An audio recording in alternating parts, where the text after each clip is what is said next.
Hello and welcome to Palace1 London Fan TV. Ali here, bringing you my match review of the game at Carrow Road between Norwich City and Crystal Palace, which of course finished 1-1. Not really sure how to feel about that one. Do you feel pleased we've come away with a point after being caught out like Boris Johnson with a can of beer at a cheese and wine lockdown party quiz? Or do we feel frustrated because in the second half we dominated, at one point even having over 80% possession?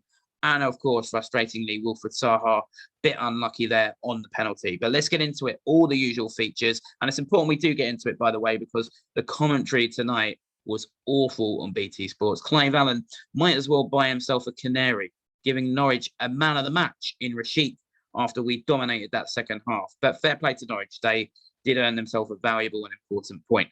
But we're going to get into it through all the usual features. Vieira's rating and man of the match, and I will start with Vieira's rating. I am going to give him a 6 tonight.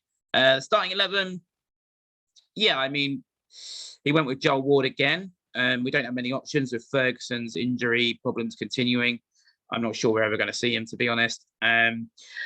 But Joel Ward is an issue, I think. I love Joel Ward. I hope he gets the testimony he deserves. And he's come back so many times, and he can again. I kind of feel with Joel Ward, he maybe just needs a rest. He's played a lot of football, played through the lockdowns. He's played over the December Christmas period. And maybe it's just time to see what Nathaniel Klein can do. But ultimately, we do need to buy a right back in the summer. And Norwich quite blatantly targeted that right back position at times.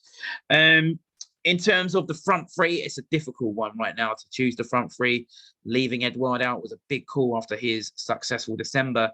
But, you know, he did bring Edouard on. And, of course, you know, there's another game on Saturday. And I did say before the game, I think all those players within that front three vying for a spot are going to get significant minutes this week. And I wouldn't surprise me to see Edouard starting on Saturday. And the area really where I'm frustrated tonight, the reason why I give Vieira 6 is his substitutes. I feel like for the second game in a row, he has killed our momentum and flow with his substitutes. In the Liverpool game, he killed our momentum, second Premier League game in a row. He killed our momentum in the Liverpool game when he took Edouard off, just as he'd started to really combine with Mateta, and we were getting back into that game. And today, for me, taking Elise off of Jordan killed our flow and momentum. Even though Wilfried Zaha missed the penalty, we still, for me, looked like we were going to take that game. Then, you know, Jordan I've always said Jordan has got a place within the squad and at times the team. But at that point, Elise is a young lad. He's got another 20 minutes of him really going at them. And Wilfried Zaha had just really come alive. I know he missed the penalty, but he was starting to take players on too. And that goal had given him a real lift. And we were starting to see what a Palace team would be like with a Wilfried Zaha and Elise in full flow. And he killed it by bringing Jordan on for him. And I think personally, I'm not saying we would have won, but I thought it was a poor substitute. Man of the match for me, a couple of players I want to mention. I thought Jeffrey Schlupp had a much better second half. I thought there's something with Jeffrey Schlupp in the first half. Like he lacks like the clever ball at times. You know, it's a difficult one for him in that central midfield position because he's so good at breaking away. The thing with Jeffrey Schlupp, I've spoken to a lot of Leicester fans who do podcasts and things like that, and they always say the thing with Schlupp is you always feel like there was more to come.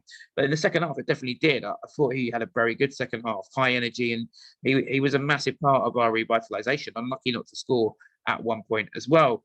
Wilfried Zaha, obviously, through his goal, becomes a candidate. Much better second half. Very unlucky on the penalty. Look, it happens. Your leg goes at times. It's happened to people.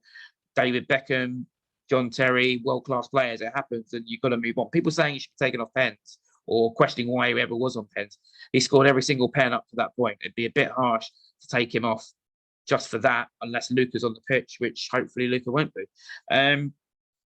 So I wouldn't give Zaha man of the match because for me, the man of the match was Tyrick Mitchell. Absolutely superb defensively with some last-ditch tackles, but also really improving his game going forward. And that's something that we're seeing an improvement in under Vieira, obviously winning that penalty. And by the way, I would say as well, the ball from Wilfried Zaha for that penalty was very, very clever. And that's a part of Wilf's game that doesn't get enough credit. People sort of say, oh, Elise is what Zaha used to be. Well, Elise is 10 years younger than Wilfried Zaha.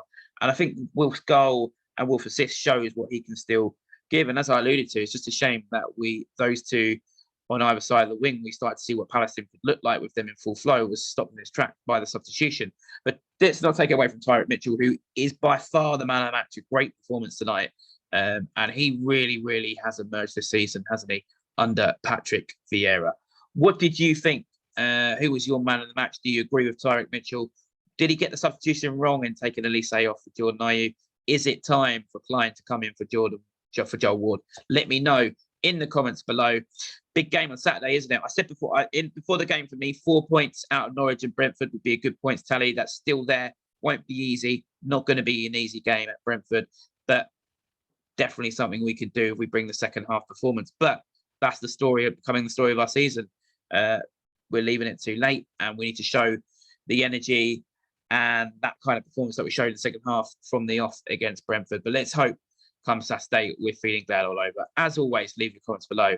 And if you've enjoyed this video, press that subscribe button.